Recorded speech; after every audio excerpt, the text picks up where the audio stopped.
This is the third time this week I woke up from a dream of my father asking me, "What is the most dangerous animal in the zoo?" "Why, the human, of course." I guess it must be from the countless times my father has reminded me of this. Or maybe because every time I think back to that moment when my father brought me to the zoo, he asked me the very question his dad asked him. I can still feel my father's eyes glued to mine and my brother's as he laid this particular answer on us. I remember finding this answer awfully funny. I would imagine my brother and I with claws and sharp teeth and a sign on our cage that said, "Most dangerous." As I got older, this answer began to haunt me, and I began to learn the meaning behind it. A tiger killing another animal is an animal instinct, and they do it as a means of survival.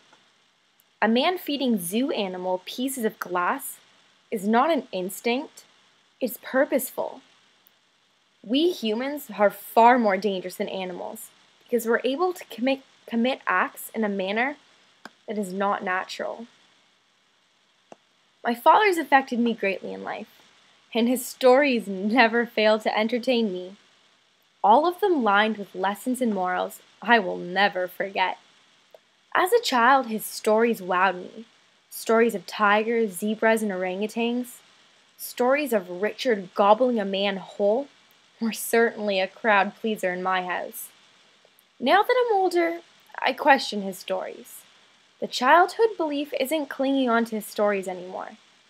I have a hard time believing what seems to be the truth and what seems to be a figment of his imagination.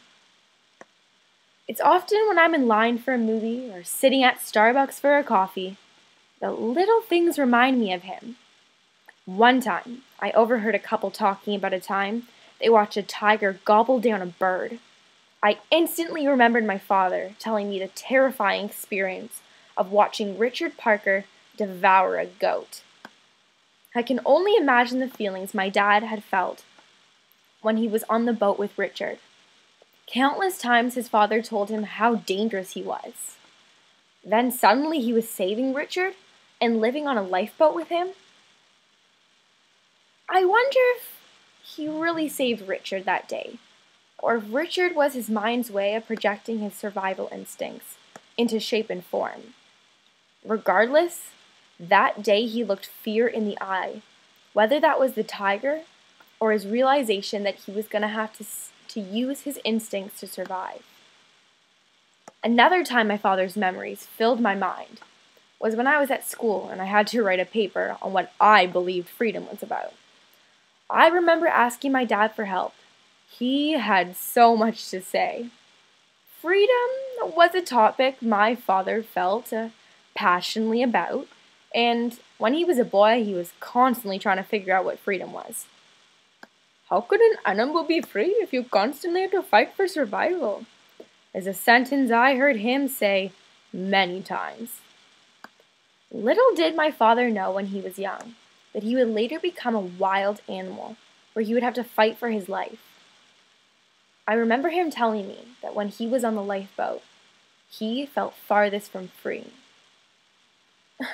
It's funny how things in the beginning of your life affect you greatly in the future. All of these events leading up to my father's horrific event played a role in his fight for survival. When his dad taught him the lessons of Richard eating the goat, it made my father's saving of Richard even more insane. When all his life he wondered what freedom was, he found the answer when he became an animal in the wild himself. Most importantly, the answer. Why, the human, of course. Humans are dangerous creatures.